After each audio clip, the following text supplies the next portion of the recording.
Really two topics that I want to talk about, which is similar, I think, to the last couple of weeks. First off is the variants and what they're doing to the case trajectory in Ontario and in Niagara.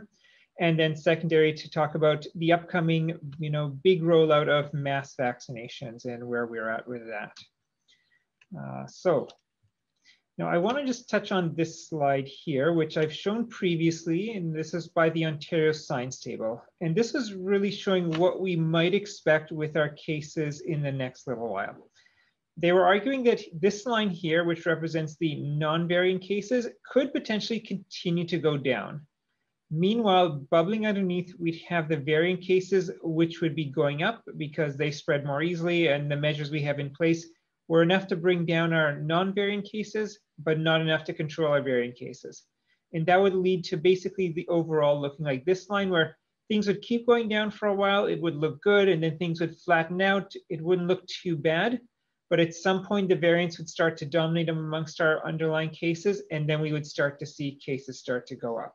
And so this is really the pattern that we're looking for. Do we see this flattening out and then maybe this starting to go up as we see the variant cases continue to increase across Ontario as well as in Niagara? So, and of course, this is what we're ultimately trying to avoid, is that huge spike of cases that maybe leads to a third wave. So in Ontario, this is what we're seeing in terms of daily variant cases. And this is a kind of 3-day moving average. We can see that consistently, really since the early February, when the province started to routinely test for this, we're seeing the number of variant cases reported every day consistently going up. So definitely we are seeing that increase in the variant cases that was predicted. If we look at this as a percent of the total cases of COVID-19, back on January 20th, the province did what they call the point prevalence study to see how many of their cases in the province were variant cases, and there's 4.4 at that point. Since that time, what we can see is it's kind of taken this jump since they started routinely testing in early February. And you can see as a percentage of our total cases, that number is consistently going up, where over 30% of our cases in the province are now variant cases, and heading towards reaching that point where they perhaps start to dominate. This growth is really tracking what was seen in other countries around the world. These gray bars here is what we saw in Ontario. We've now gone through week 11, where I showed we're in closer to 30%, so continue to track maybe closer to that UK line. And I showed in previous weeks, the UK, Netherlands had huge third waves linked to variant cases, and we may be on that trajectory. The Ontario Science Table taking this has really predicted that sometime in the second week of March, so this week, we're going to get to 40% of the province's cases will be variant cases, and that'll probably continue to grow from there. So we're definitely seeing what was predicted there about the variant cases continue to grow and eventually maybe become the dominant proportion of our cases in Ontario. Taking a look at the Ontario daily case curve now, how many cases per day have been reported in Ontario, and this is from the start of the pandemic. So of course, at our first wave, we've had our very big second wave, things have come down, things have started to reopen. And we can see that the case curve has very much flattened out here. There's a little bit of an uptick here. I understand today's Ontario numbers were kind of skewed because of some reporting backlog, but it definitely looks like it's flattened out. And so I do wonder if we are seeing what was in that first chart I showed, where things would be going down for a while, it would look good, it would flatten out, they wouldn't look too bad, and that might be a precursor to things starting to rise. And so I think we need to be very mindful of watching for that. These are all our cases in Ontario. I'm just going to draw in here in red what the non-variant cases have been doing. So we can see actually the non-variant cases actually are still continuing to go down. And so if the non-variant cases are going down, and as I showed in previous graphs, the variant cases are going up, we're seeing exactly that pattern of the non-variant cases go down, the variant cases go up, and we start to see kind of this U-shaped pattern happen with our overall cases. And so I am concerned that in the next couple of weeks, we might start to see the Ontario cases going up consistent with what was predicted. So this is the Ontario story. Shifting over to the Niagara story. This is what we've seen day to day in terms of our variant cases. You may remember 2 weeks ago, I let you know that we had our first 6 variant cases identified. And so that's what things look like a couple of weeks ago where we had our first 6. Since that time, this is sort of what we've seen where we're seeing many more variant cases and, of course, reaching quite high numbers in some of our recent days. And that leads us to where we are, where we're well over 60 of our cases now have been variant cases. Doing a similar graph to what I showed previously here, I'm going to take a 7-day moving average of our cases to kind of smooth out what those bars would look like into a line. And we get something like this, which clearly shows that there's been an upward trajectory in terms of the number of variant cases every day. That kind of gets lost when you're just looking at the individual bars per day, given the day-to-day variation. This smooths that out with a 7-day moving average, showing that there does seem to be a pattern there. And then in terms of the proportion of our cases which are variants, so back on that January 20th point prevalence, we didn't have any variants yet. Since that time, though, we have seen that percentage go up. We were over 30% for a bit last week. That seems to have settled down a little bit, but we're still in the high 20% range in terms of the proportion of our cases which are variants. And so that's, I think, consistent with the provincial pattern where we're seeing that go up. Looking at the daily case curve then for Niagara, it looks something like this, where we've seen a decline, we've flattened out, and we're actually seeing an increase in our daily cases now in Niagara when you do a daily average. Hard to notice just given the day-to-day variation, but once you average it out over several days, there is definitely that upwards trajectory that we're seeing. Now, it's interesting when we layer on here, similarly in red, what's happening to the non-variant cases. So excluding what the impact of the variance is, it looks like even with the non-variant cases, we are seeing an increase. So even without the variants, it looks like cases are starting to go up here in Niagara. And so obviously that's not a good trend to have that go up on top of our variant cases increasing day to day as well. And I think what's obviously part of the contributor to those non-variant cases rising has, of course, been the reopening that's happened here in Niagara. Taking a look here at people being out doing shopping and recreation, through our first wave and the first lockdown, that went way down, came back up over the summer, decreased a little through the fall, and then with the latest provincial shutdown in December, that came back down. If you see here, just around the long weekend, when we are about to move into the gray level, we start to see that come back up, and more people are going outside of their home, recreating, shopping with retail open again. And that, of course, is likely leading to more interpersonal interactions and more chance of infection spreading. And so that's probably partly a driver of why we've seen those cases go up. Likewise, the flip side of that, of people staying home, people were staying home much more when we went into the provincial shutdown, and that seems to have deteriorated again, starting around that long weekend where we started to see some reopening. And so, we're seeing a similar pattern in several of our other neighboring local public health agencies where people are out and about more, and we're starting to see cases creep up. And of course, the big concern with all of that is that if cases start to rise rapidly, the proportion of 5% or so who are going to need ICU care, or the 15 to 20% who might need hospital care, will start to be taken from a larger group, percentage of overall cases, or larger number of overall cases. And we can see where we are in terms of hospitalizations and ICU occupancy in the province, where back in the summer is quite low. It's gone way up through the second wave, and it's come down and flattened out, but we never really brought it back down to a low level. So if we do unfortunately end up with a third wave, we would be starting from a point where hospitalizations, ICU occupancy is already pretty high. And that, of course, is going to be a concern in terms of the pressure on our healthcare system, and does make it, I think, more likely that the province would be forced to have a third lockdown in order to make sure our healthcare system doesn't become completely overwhelmed by the rise of individuals needing to be hospitalized and go into ICUs. So, I think the province has been putting out a lot of messaging around how we need to continue to be cautious around our public health measures. We need to continue to stay home, venture out only for essential purposes. I think we're seeing some of the limitations to that in terms of we are still seeing cases go up a little bit. Obviously, it would be much worse if everybody wasn't doing their part, but I don't think it's enough to really keep cases under control, particularly with the variants. So the other part of what could potentially help us is vaccinations. And if vaccinations get out and people are protected with vaccinations, that means people aren't going to be hospitalized, people aren't going to need to go into ICUs, and that will potentially protect us. The province has laid out, this is their framework for vaccinations. We are, of course, currently in the phase 1 part of vaccinations, hopefully soon heading into phase 2, and then eventually in the later summer, everybody would have access to vaccinations.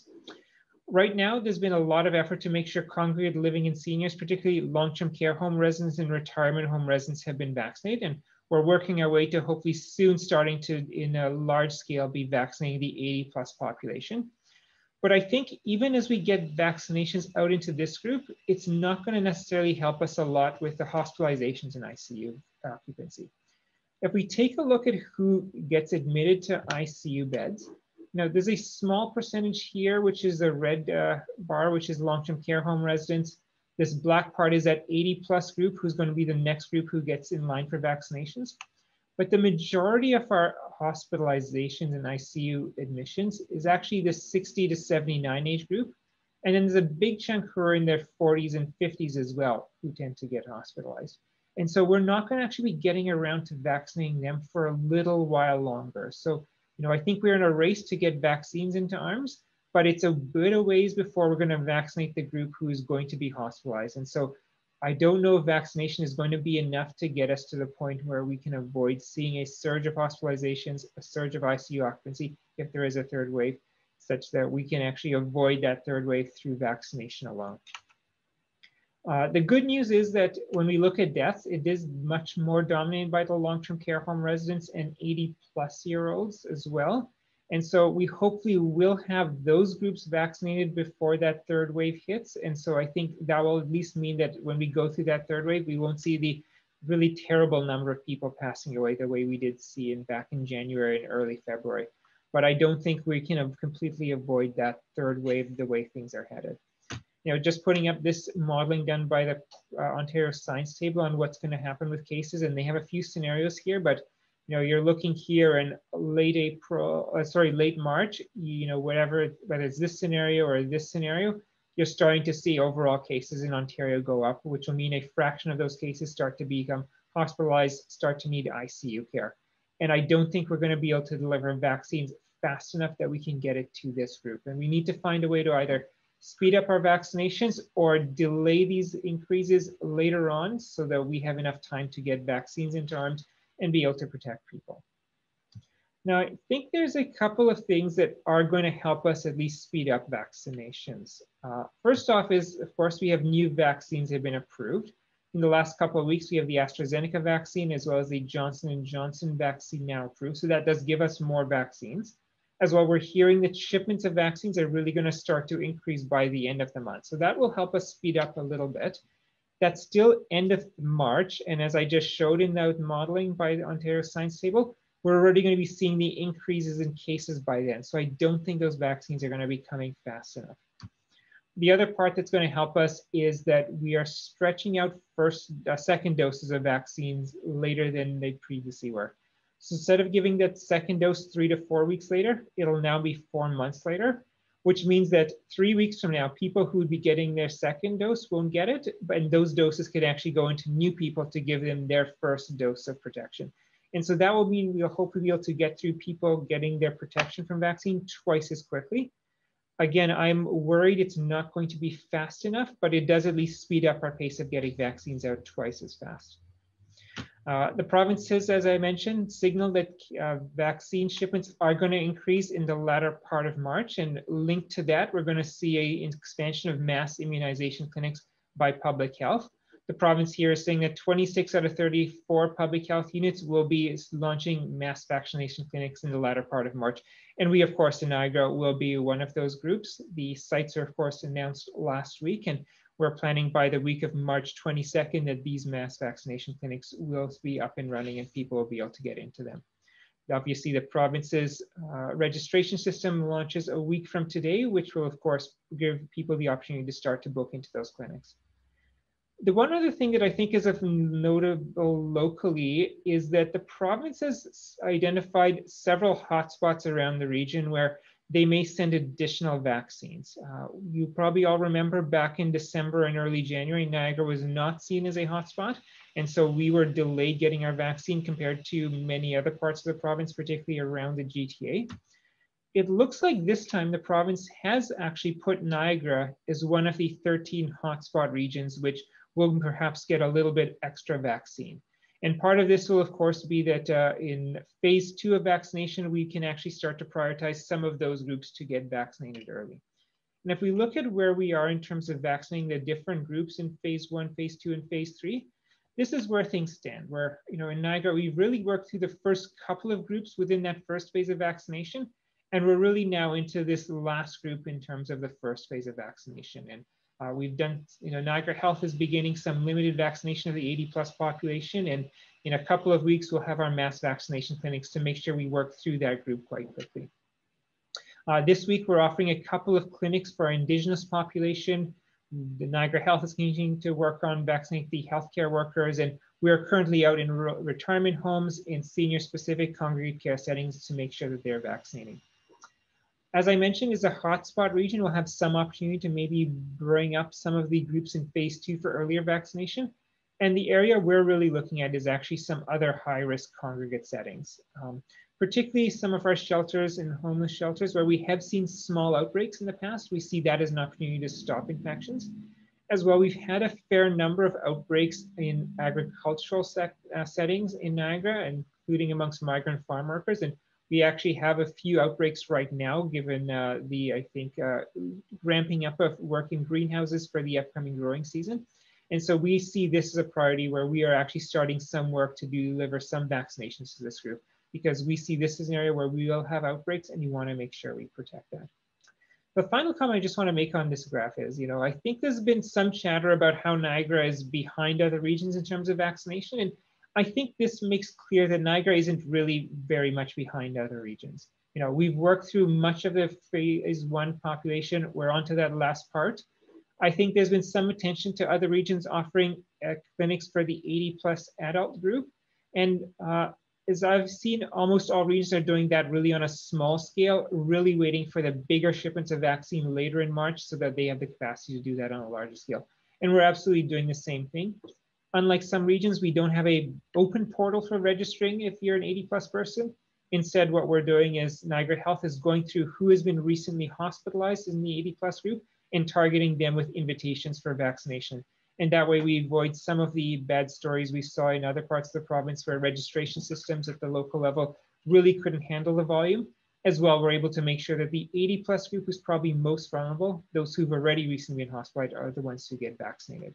So I do think actually Niagara is really keeping pace in terms of vaccinations with others. I think one of the contextual elements to think about our local vaccinations is, of course, our population profile.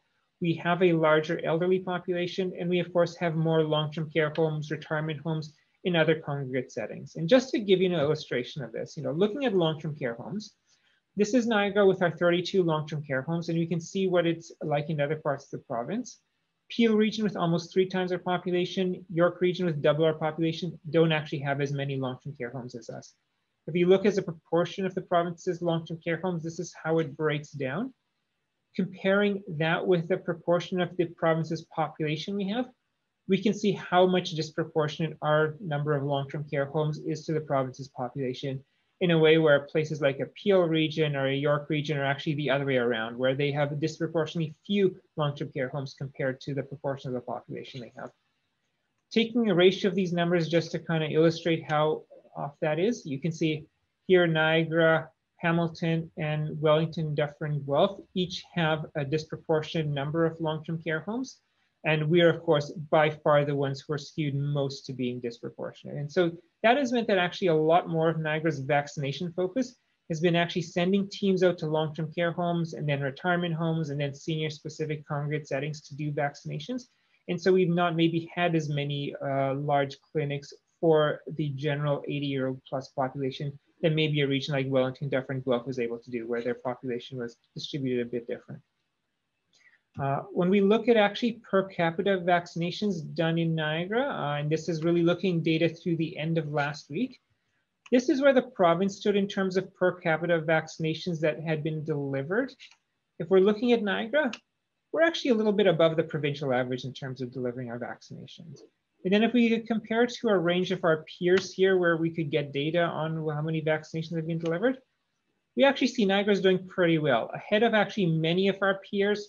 Hamilton's a little bit ahead of us, but we're doing, I think, quite well. And so some of the language that's been used around Niagara being a bit behind in terms of vaccination, I think is maybe overstating it. I think we're working through a larger group of high-risk populations. So that's meant we've been a little slower to be able to vaccinate the 80+ population, but we're absolutely keeping pace in terms of getting the number of doses into people's arms. And that despite having a slower start to vaccination, that despite seeing some of our Moderna vaccine actually reallocated to other regions. So I think we're actually doing quite well in terms of vaccinations.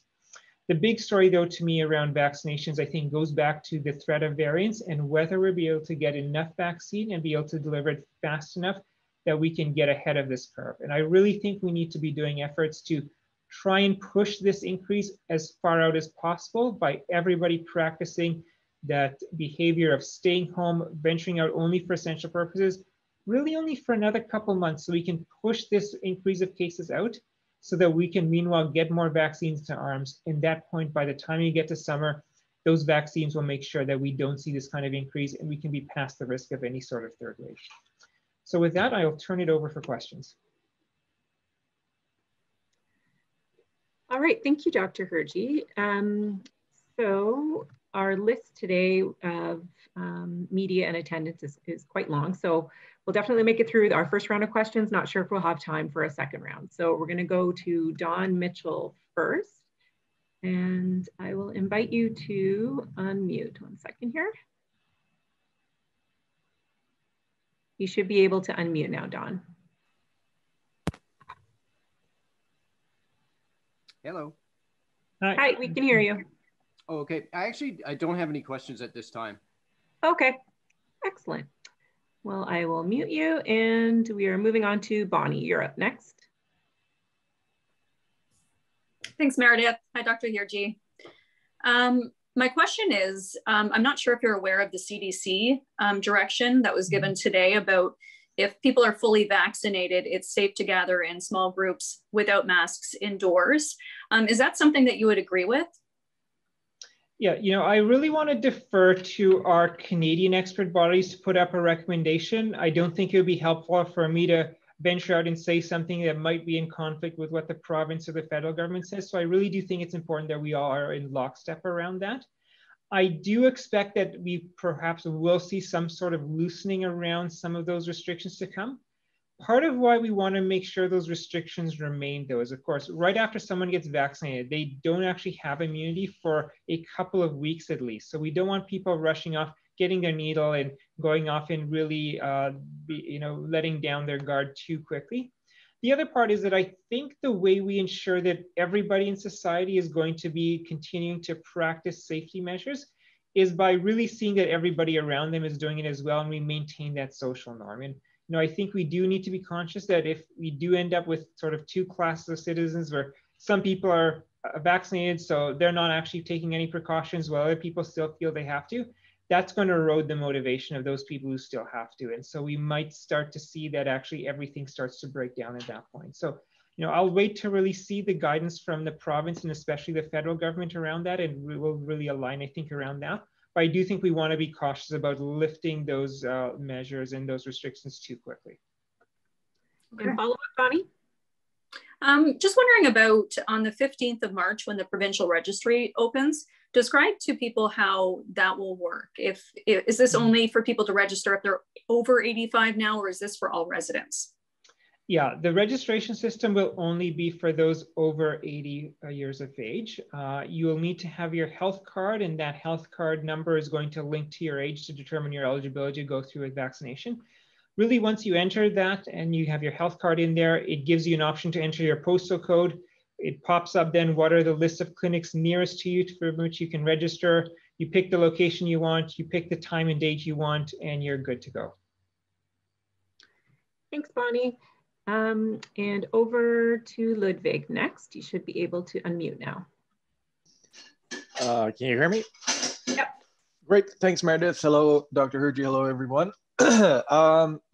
First of all, I just want to figure out what's going on with Cobblestone Gardens in Thorold. I noticed this morning that there's a healthcare outbreak there noted. I know they dealt with a single case back in January and the staff members. I'm just trying to figure out, first of all, what's happening there. What's the extent of that outbreak? Can you tell us anything? Yeah, there's definitely an outbreak there. Fortunately, similar to what we're seeing in terms of outbreaks right now across long-term care homes and retirement homes, is that with the benefit of vaccine, when we are seeing outbreaks, they actually remain quite small, and we don't see a lot of cases spreading within these outbreaks. So it's a pretty self-contained outbreak right now. I believe it may actually only be staff and not actually affecting any residents right now. I'd need to double check on that though. And follow up, Ludwig? Thank you for that.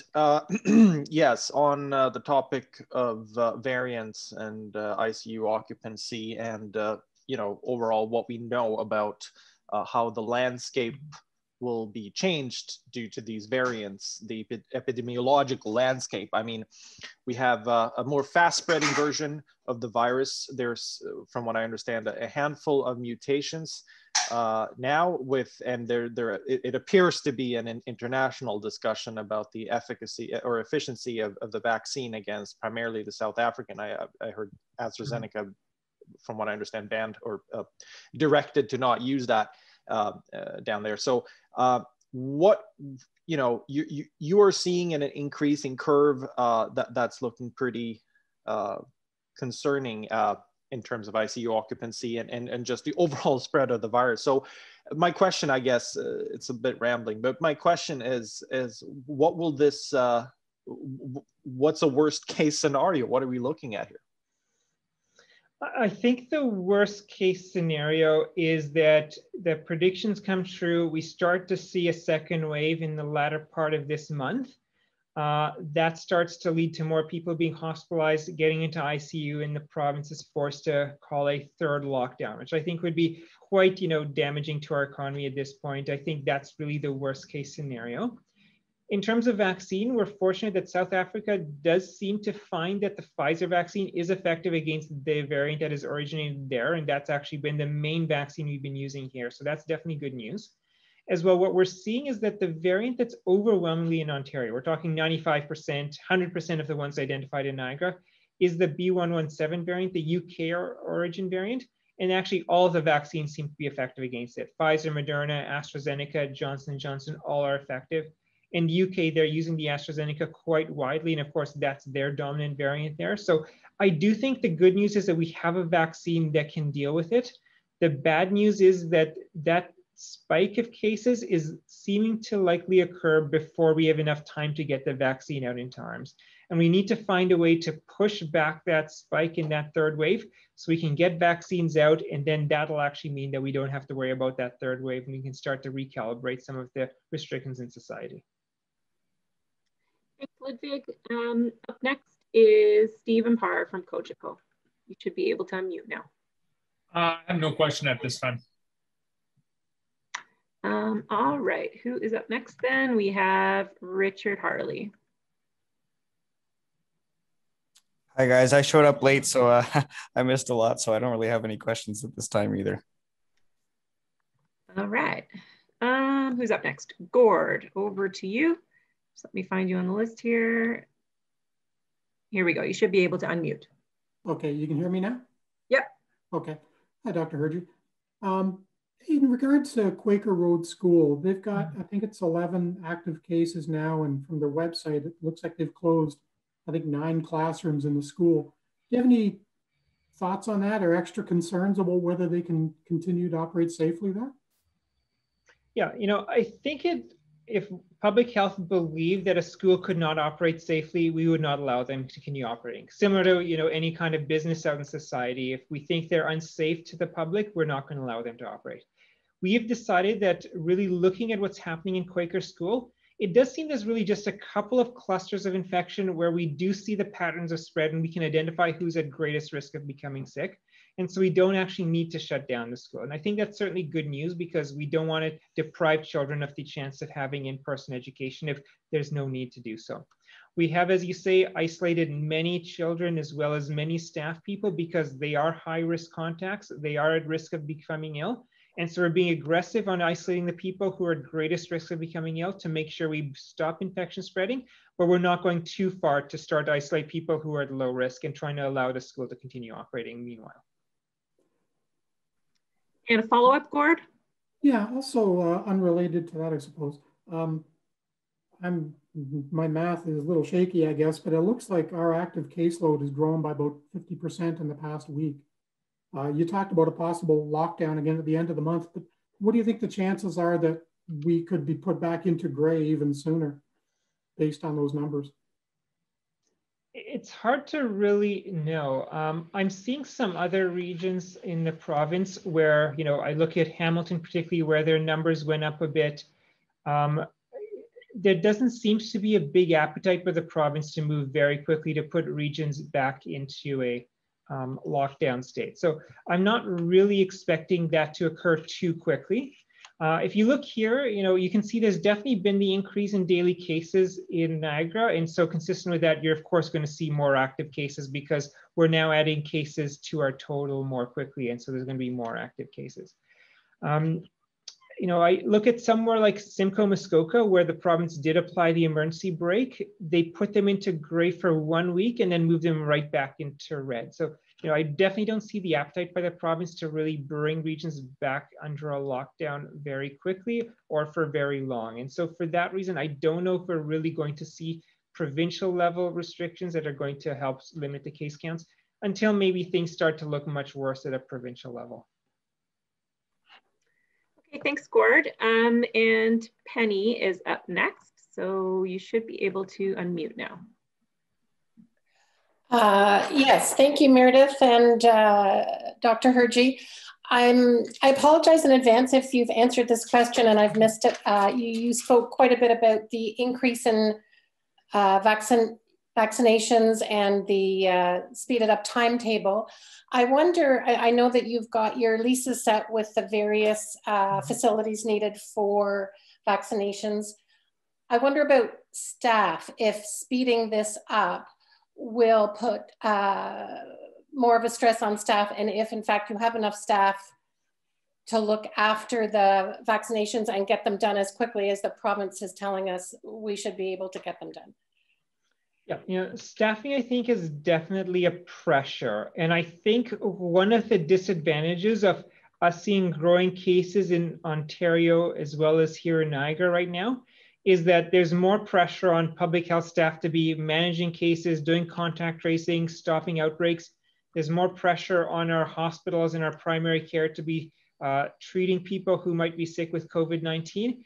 And that's all tying up healthcare resources that otherwise could be going to vaccination. And it was one of the reasons why I felt the province should have been a bit slower in terms of reopening to make sure that we maximize the ability of our healthcare providers to be able to be free to be delivering vaccinations instead of working about managing and containing COVID-19. I think what we're looking over the next few weeks in public health is that we are going to be stretched, but we are going to be able to deliver vaccinations at the rate that we anticipate vaccines coming into the province. So I think we will be okay, but it's going to be a difficult and it's going to be a little bit stressful to make sure we're able to do that. But we're absolutely committed to making sure people get their shots into arms because we know the longer term payoff that is going to be really huge. And a follow-up, Penny? I was interested in one of the press releases. I'm not 100% sure, forgive me. I think it came from Niagara Health, but there was sort of a call for volunteers to help. I'm wondering if you know whether there's been a good response and what kinds of tasks volunteers could do. Is it within the registration? I doubt that it would be needles and arms unless maybe you have some former nurses volunteering. How is that looking? I'm not sure about the media release, but in public health, we definitely do have a call out for volunteers, and we've been advertising it on social media and other places. We're looking for a few different roles.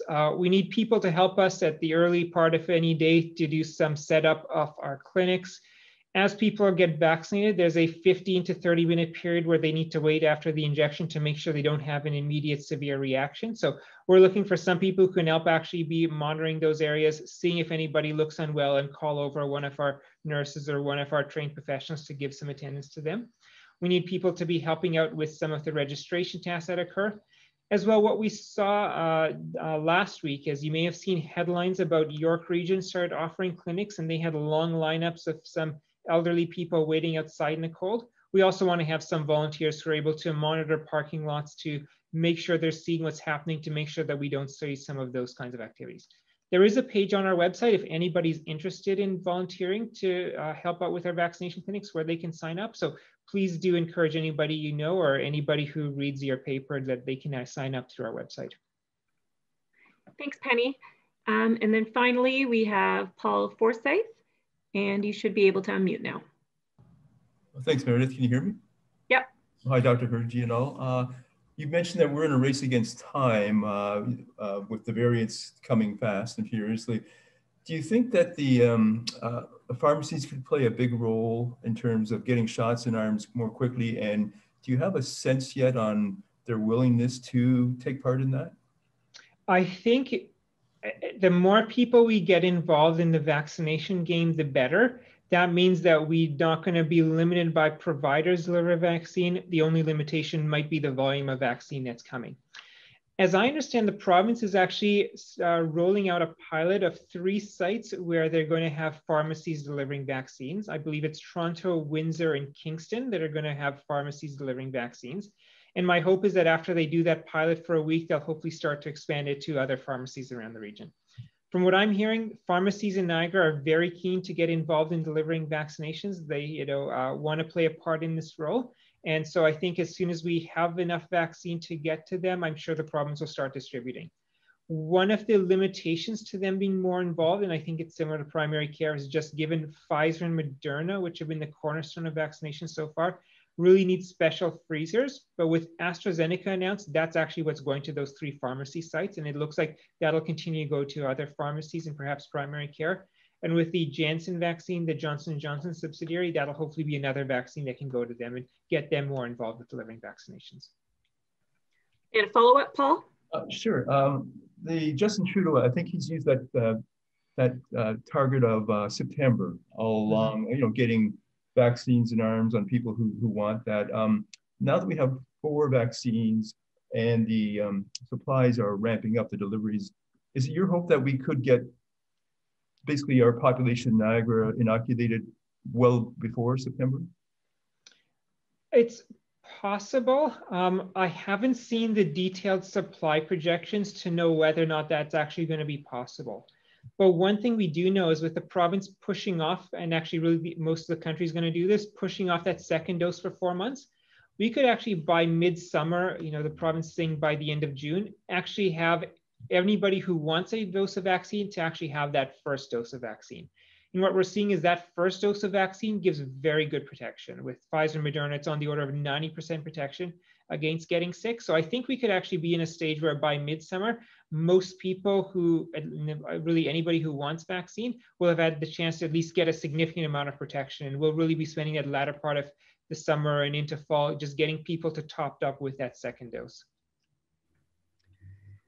Okay, thanks everyone. So we've gone through a first round of questions. We do have time for a quick lightning round of follow-up if everyone has, maybe one more question. Could you just go in the chat and let me know if you have another question, and then I'll take you off mute. It's probably the easiest way to do it so I don't have to go through everyone.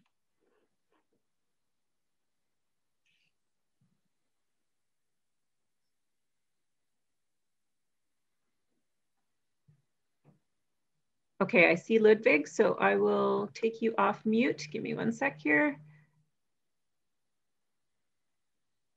You should be able to unmute now. Thanks, Meredith. Just a quick question, Dr. Hergy, also on the local topic here. I noticed that the list of immunization or planned immunization clinics was released late last week. And for Thorold, we are sharing Brock University with St. Catharines, and that sort of triggered some local debate around here. People were hoping to see perhaps the Thorold Community Arena as the more sound alternative for people here. So I just want to hear what's the reasoning behind Thorold sharing location with St. Catharines, and what do you think about the possibility of like expanding into other locations once doses come in? Thanks.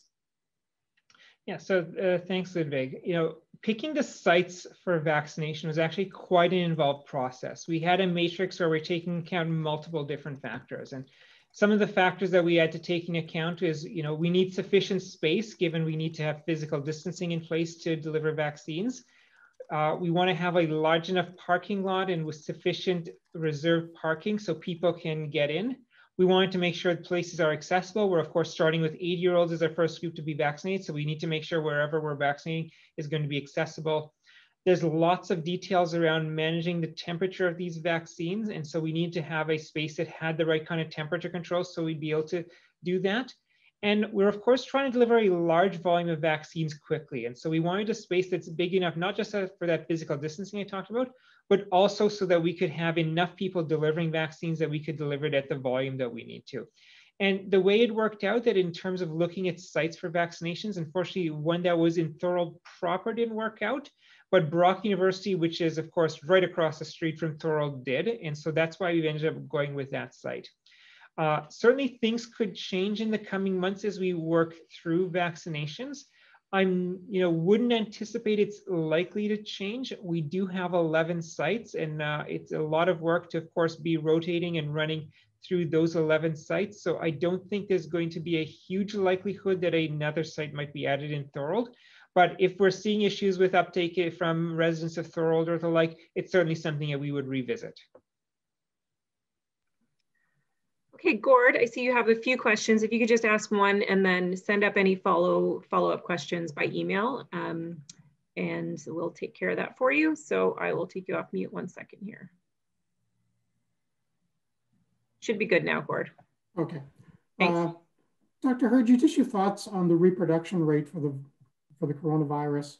We know anything over 1 is bad, and I think today it's 1.2. And apparently over the weekend, it was up to around 1.28, 1.28. And it doesn't really even show signs of the impact of moving into red yet. How bad is that, or how bad could it be? Yeah, I think what that reproductive number really is showing you exactly what we're seeing here, where cases are rising. Reproductive number above 1 means that every next generation of infections is going to be larger than the previous generation. And that's exactly what we're seeing with this rise in cases here in Niagara. Obviously, it's bad that we're above 1. The more we're above 1, the faster cases are going to rise.